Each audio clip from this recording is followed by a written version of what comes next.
प्रिय विद्यार्थियों नमस्कार। आप देख रहे हैं लक्ष्यकार सर हिंदी वाले यूट्यूब हिंदी शिक्षण चैनल और मैं हूं श्रवण कुमार लक्ष्यकार।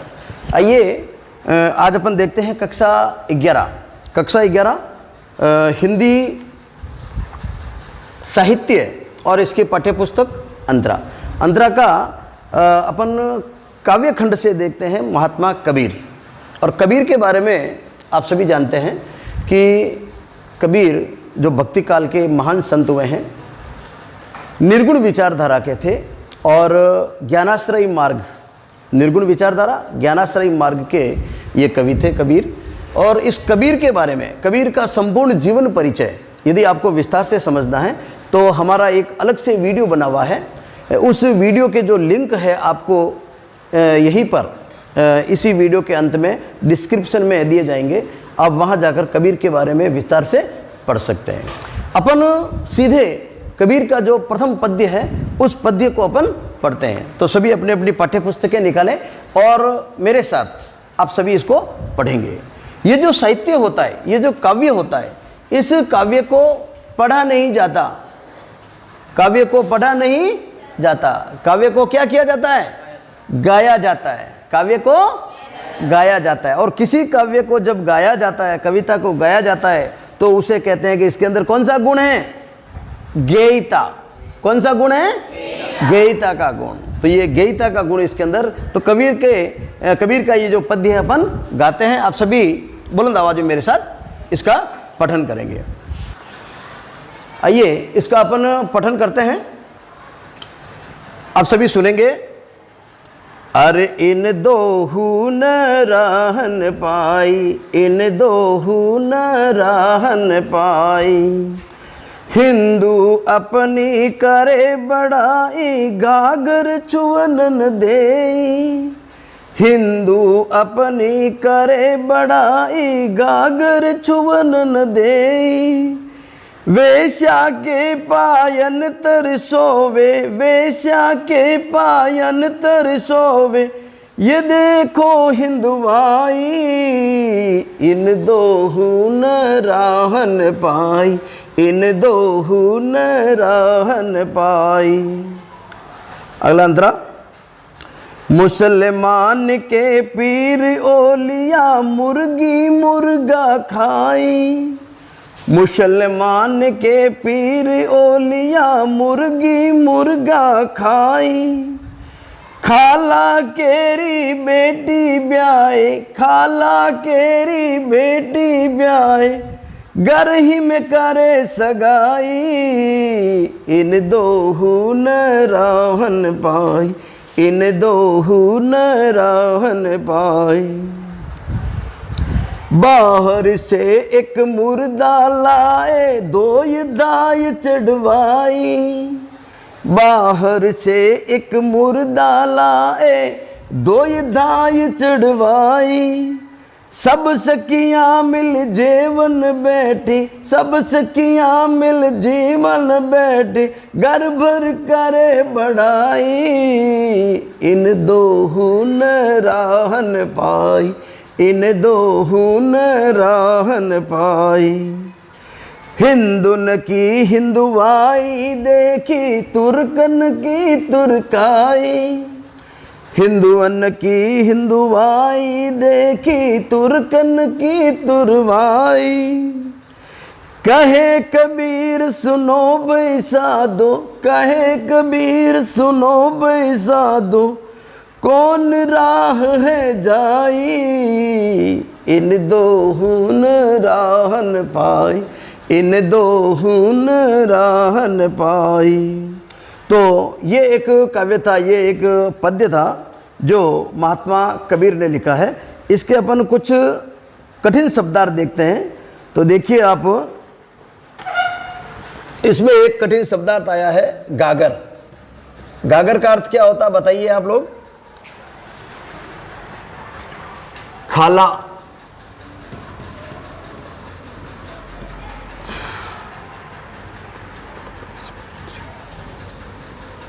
जेवन,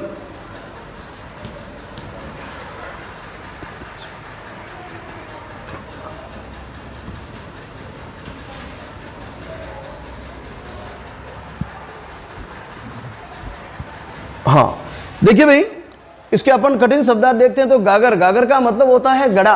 गागर का मतलब क्या होता है? घड़ा। आप लोगों ने कहावत सुनी होगी, गागर में सागर भरना, गागर में सागर भरना। गागर का मतलब क्या होता है? घड़ा। और घड़ा किसका? पानी का, जिसमें पानी भरते हैं। खाला का मतलब होता है चाचा, खाला। खाला किसे कहते हैं? खाला का क्या मतलब होता है? चाचा। तुम्हारा शब्द तुम्हें मालूम नहीं, रिश्तेदारी तुम्हें मालूम नहीं। खाला का मतलब चाचा। जेवन, जेवन यानी जीवने, भोजन करने।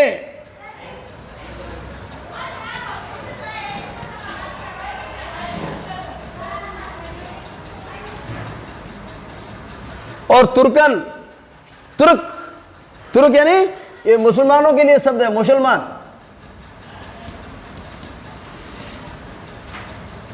क्योंकि तुर्किस्तान से आए थे इसलिए उनको तुर्क भी कहा जाता है। बैठिए। तो महात्मा जी कबीर जो हैं, कबीर का जीवन परिचय यदि आपने देखा है तो कबीरदास जी जो थे बहुत बड़े समाज सुधारक थे। कबीरदास जी बहुत बड़े समाज सुधारक थे। मूर्ति पूजा के विरोधी थे, वो पूजा प्रथा के विरोधी थे। दिखावा, आडंबर, दिखावा करना, छापा तिलक कर लिया, सुबह सुबह पूजा पाठ कर रहे हैं, या गंगा जी में जाकर स्नान कर रहे हैं, या सिर को बिल्कुल चिकना कर दिया है ना, गंजे हो गए और तिलक लगा रहे हैं, तो ये क्या दिखावा है? मूर्ति की पूजा करना। तो कबीरदास जी इन सब के विरोधी थे। कबीरदास जी कहते हैं इससे भगवान नहीं मिलने वाला। समझ में आ रही है आपको? कबीरदास जी ने हिंदुओं और मुसलमानों दोनों को, कबीरदास जी कहते थे भाई हिंदू हैं, इनमें भी आडंबर है, इनमें भी दिखावा है, ये भी गलत काम करते हैं, गलत काम छोड़ो। मुसलमानों को भी कहते थे कि तुम भी कई काम गलत कर रहे हो, तुम्हारा काम भी गलत है, इसको छोड़ो आप। इस प्रकार अल्लाह नहीं मिलने वाला। कबीरदास जी हिंदुओं को कहते थे पाहन पूजे हरि मिले तो मैं पूजूं पहाड़, पाहन पूजे हरि मिले तो मैं पूजूं पहाड़, और ताते ये चाकी भली पीस खाए संसार। हिंदुओं को कहते थे कि भाई इस प्रकार मूर्तियों को पूजने से, ये तो क्या पत्थर है, ये क्या है? पत्थर को पूजने से यदि कोई भगवान मिलता है तो मैं पहाड़ को पूज लूं, पत्थर को पूजने से यदि कोई भगवान मिलता है तो मैं पहाड़ को पूज लूं, उस पत्थर से तो ये चक्की बढ़िया है, पीस खाए संसार, ये अपन को आटा देती है, हमारा भोजन करती है, और ये हमारे लिए आटा देती है जिससे हमारा पेट भरता है। तो मूर्ति पूजा के क्या थे? विरोधी थे। इसी प्रकार उन्होंने हिंदुओं को और कहा कि मूंड मुंडाए हरि मिले, मूंड मुंडाए तो सब कोई ले मुंडाए, मूंड मुंडाए हरि मिले तो सब कोई ले मुंडाए, और बार बार के मूंडते भेड़ में कुट जाए। क्या यदि मूंड मुंडाने से ही यदि माता ने देखो बिल्कुल गोडो जो चीकणों कर दे हैं, बाल कटाते हैं, पंडित जी चमाचम रहते हैं, उससे कोई भगवान मिलते हैं क्या? तो मूंड मुंडाए हरि मिले, यदि इससे बाल कटाने से यदि भगवान मिलते हैं तो सब कोई ले मुंडाए हरे की मुंडा ले, और बार बार के मूंडते भेड़ने में कुट जाए। भेड़ होती है साल में 2-3 बार उसको काटते हैं। भेड़ ने कितनी बार काटा है साल में? 2-3 बार काटते हैं उसको, भेड़ के ऊन लेते हैं, फिर वो तो बैकुंठ नहीं जाती भाई, वो भी तो बैकुंठ में जानी चाहिए। तो कबीरदास जी ने इस प्रकार हिंदुओं की जो कुरीतियां थी, आडंबर था, दिखावा था, उसका खंडन किया, हिंदुओं को समझाया। हिंदुओं की जितनी भी कवियां थी वो बताइए। मुसलमानों को भी उन्होंने कहा, मुसलमानों को क्या कहा? कांकर पत्थर जोड़ के मस्जिद ली चुनाई, कांकर पत्थर जोड़ के मस्जिद ली चुनाई, और ताचड़ मुल्ला बांग दे क्या बहरा हुआ खुदाई, ताचड़ मुल्ला बांग दे क्या बहरा हुआ खुदाई। क्या कंकर पत्थर जोड़कर बहुत बड़ी बड़ी मस्जिदें बना ली, और उसके ऊपर लाउड स्पीकर लगाकर अल्लाह अकबर अपन करते हैं। ताचड़ मुल्ला बांग दे, उसके ऊपर चढ़कर मुल्ला बांग देता है। क्या बहरा हुआ खुदा? क्या भगवान बहरा है क्या? यानी ऊपर चढ़कर आप बोलोगे अल्लाह करोगे तो भी भगवान सुनने वाला नहीं है। और सच्चे दिल से यदि अल्लाह को आप याद करोगे, घर में बैठकर याद करोगे, धीमी आवाज़ में बैठकर याद करोगे, आंखें बंद करके अल्लाह का स्मरण करोगे, तो अल्लाह आपके पास है। यानी उन्होंने हिंदू और मुसलमान दोनों को बराबर ढंग से डांटा, दोनों को बराबर ढंग से उनकी कुरीतियाँ थी बताई। इसीलिए कबीरदास जी को अक्कड़ कहते हैं, फक्कड़ कहते हैं। अक्कड़ का मतलब इसलिए उसकी भाषा में बड़ा कड़क था, डरते नहीं थे, वो नाराज होगा तो होगा, डरते नहीं थे, उनको क्या लेना देना, वो तो फकीर आदमी थे। तो इसी पाठ के अंदर अब कबीरदास जी कहते हैं, क्या कहते हैं, वो दोनों की समाज की दशा देखते हैं, समाज की दशा देखते हैं। तो कबीरदास जी को बड़ा दुख होता है, क्योंकि ज़्यादातर दो ही लोग थे, हिंदू और मुसलमान। तो कबीरदास जी कहते हैं, इन दोहों ने राह न पाई, इन दोहों ने राह न पाई, इन दोनों को कोई रास्ता नहीं मिल रहा, ये क्यों अच्छा रास्ता नहीं पकड़ते, ये दोनों अच्छा रास्ता क्यों नहीं पकड़ते, ये दोनों क्यों कुरीतियों में डूबे हुए हैं। तो इन दोहों ने राह न पाई, दोनों आगे से दोनों कौन कौन, दोनों हिंदू और मुसलमान। तो अब ये कबीरदास जी का पद्य अपन देखते हैं, इसका अर्थ देखते हैं। और इन दोहों ने राह न पाई, कबीरदास जी मन में विचार करते हैं, लोगों को समझाते हैं, इन दोनों ने राह न पाई, यानी ये दोनों ही मूर्ति पूजा, आडंबर, दिखावा और इस प्रकार ये डूबे हुए हैं, ये इनका उद्धार नहीं हो सकता, ये सब नरक में जाएंगे, इनका उद्धार नहीं हो सकता, भगवान इनको नहीं मिल सकते। इन दोनों ने कोई राह यानी अच्छा रास्ता, जिसे सदगुरु बताते हैं, सदगुरु बताते हैं रास्ता, वो रास्ता इन लोगों को नहीं मिला। इन दोहों ने राह न पाई। अब वो उदाहरण देते हैं, क्या देते हैं, हिंदू अपनी करे बड़ाई, हिंदू अपनी बड़ाई करता है, हिंदू कहता मैं बड़ा, हिंदू कहता मैं बड़ा, हिंदू अपनी करे बड़ाई। गागर छुअने न देई, गागर यानी घड़ा, घड़ा भी छूने नहीं दे, हमारा घड़ा हाथ मत लगा भाई, बेली मत रह, क्या नहीं क्या है, हमारा हाथ मत लगा, बेली रहेगी। यानी हिंदुओं के अंदर छुआछूत है, हिंदू अपनी बड़ाई तो करते हैं, पर हिंदुओं में भी क्या है, छुआछूत है। इनका नहीं बड़ाई काय के हिंदू, यानी छुआछूत का विरोध। कबीरदास जी कहते हैं कि हिंदुओं में भी छुआछूत है, इसका खंडन होना चाहिए, छुआछूत खत्म होनी चाहिए। हिंदू अपनी करे बड़ाई, गागर छुअने न देई, अपना घड़ा भी नहीं छूने देती। और वेश्या के पायन तर सोवे, वेश्या, वेश्या जो होती है, गणिकाएं जो होती है, जो अपने शरीर का व्यापार करती है, जो अपने तन का व्यापार करती है, जो नाच गाने करती है, लोगों का मनोरंजन करती है, ऐसी औरतों के पाँव में जाकर सोते हैं। यानी उस जमाने के अंदर जो राजा महाराजा जो थे, बड़े बड़े धर्म के जो ठेकेदार थे, कबीरदास जी ने देखा कि वो वेश्यागमन करते थे, वो इस प्रकार की बुरी आदतों में डूबे हुए थे। तो कबीरदास जी कहते हैं भाई वो आते तो पहले छोड़ो, यदि आपको अच्छा बनना है, बड़ा बनना है, तो वो आते छोड़ो। वेश्या के पायन तर सोए, ये देखो हिंदुआई, देखो हिंदुआई पड़ी है, ऐसे हिंदू हैं और बड़े कह कि मैं बड़ा हाँ। तो हिंदुओं को काच बताया कि नहीं बताया, तो कबीरदास जी ने हिंदुओं को काच बताया कि देखो आपके अंदर कितनी बुराइयां हैं, आपके अंदर कितनी कुरीतियां हैं, आपको सुधरने की आवश्यकता है। अगला, मुसलमान के पीर ओलिया मुर्गी मुर्गा खाई, और मुसलमान के क्या बड़ा पीर जी, मोटा ऐसा पीर ओलिया, वो उनकी पूजा करते हैं, और पीर जी पधारिया कहते ना।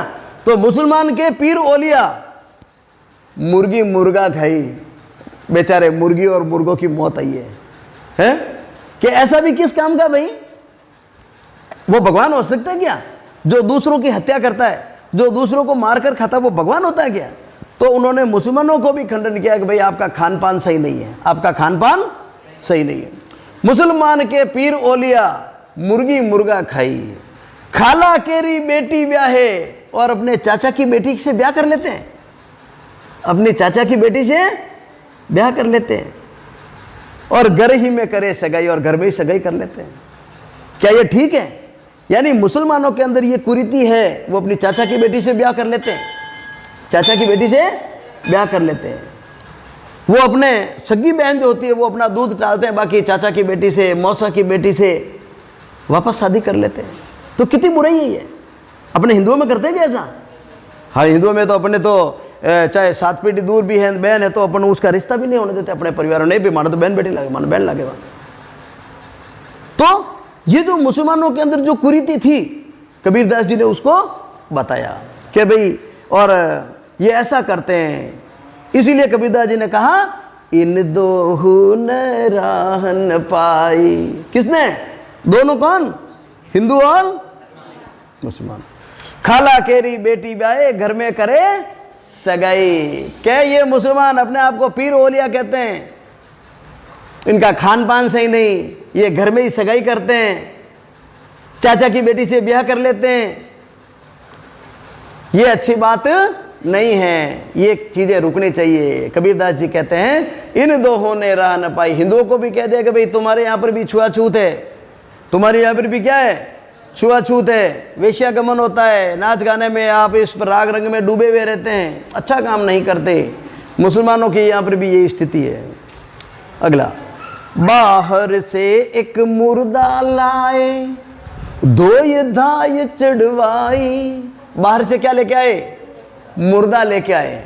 लाओ कि मुर्दा खावा, मुर्दा थोड़ी लाते हैं, बाहर से एक मुर्दा लाए। अब देखिए, अब कई लोग जो मांसाहारी होते हैं, जैतारण से जाएंगे या बाहर जाएंगे तो वहां से वो लेके आएंगे, लाते हैं। क्या लाते हैं? मीट लाते हैं, बकरे का होगा, पाड़े का होगा, चाहे किसी का होगा। मरने के बाद तो वो लाश है कि नहीं है? मरने के बाद क्या है? अपने घर में किसी की डेथ हो गई, वो क्या है?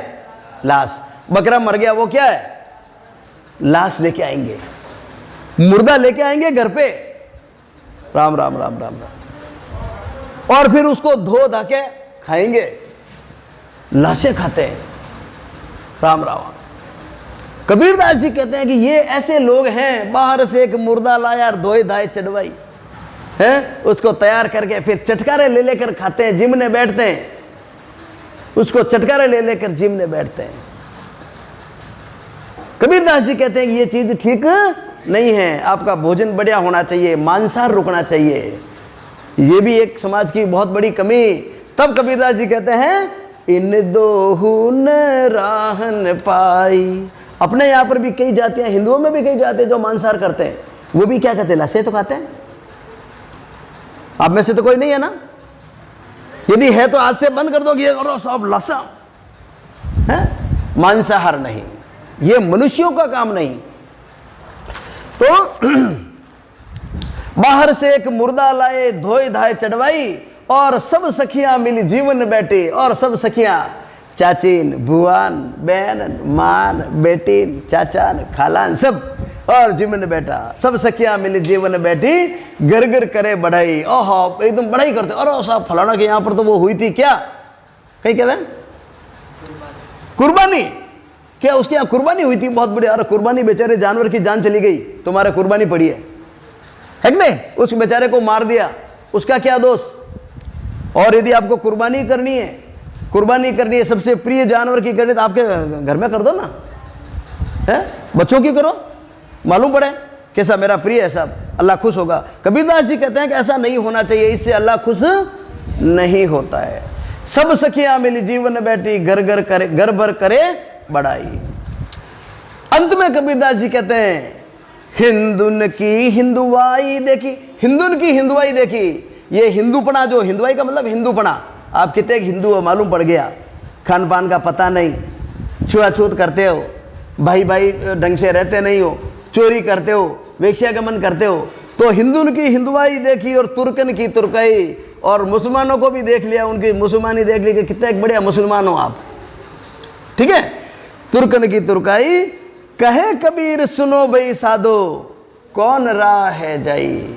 कबीरदास जी कहते हैं कहे कबीर सुनो भाई साधो, कौन राह है जाई।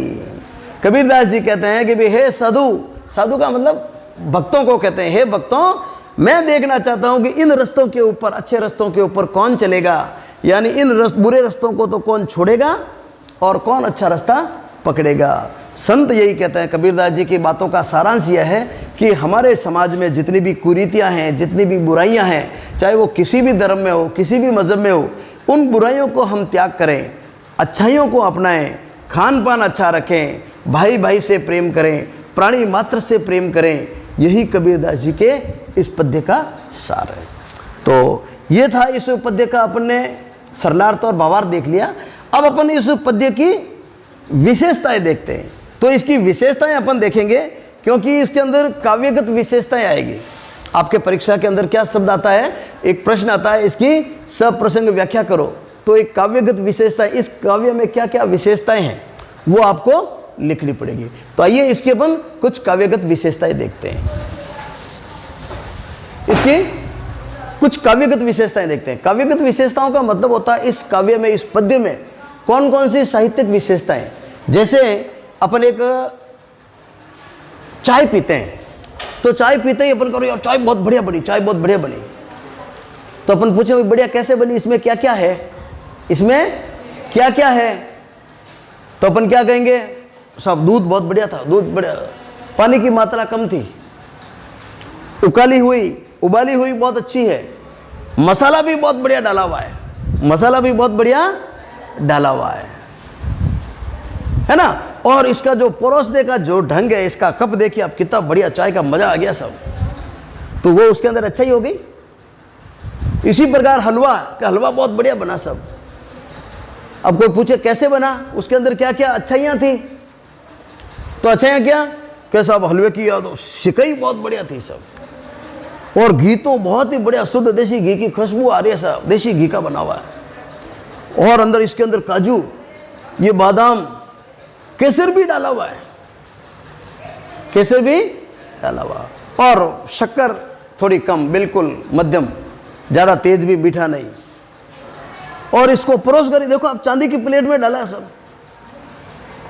तो ये क्या हो गई, विशेषताएं। ये क्या हो गई, तो उस मतलब कोई भी काम उसके अंदर जब विशेषताएं होती है तो वो काम अच्छा होता है, परफेक्ट होता है, बेस्ट होता है।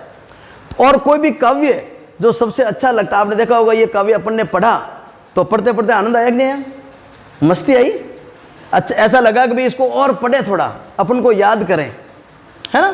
तो वो एक गुण हो गया उसके अंदर। कौन सा गुण है, गेयता। कौन सा गुण है, गेयता का गुण उसके अंदर गुण है। तो इस काव्य में कौन कौन से गुण हैं वो कविता की विशेषताएं हो जाएगी। देखिए इसकी विशेषताएं, कबीर ने हिंदू और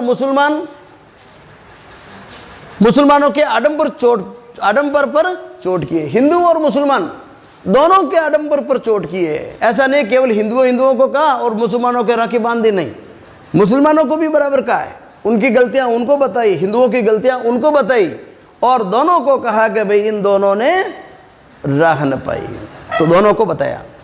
कबीर ने हिंदू और मुसलमानों के आडंबर पर चोट की है। भाषा सुदक्कड़ी, कबीर की भाषा कौन सी है, बोलो, सुदक्कड़ी, सुदक्कड़ी, सदुक्कड़ी, सदु, कबीर की भाषा सदुक्कड़ी है। कौन सी भाषा है, बोलो, सदुक्कड़ी, सदुक्कड़ी। तो कबीर की भाषा सदुक्कड़ी, यानी इसकी भाषा कौन सी हो गई, सदुक्कड़ी, ये इसकी विशेषता हो गई।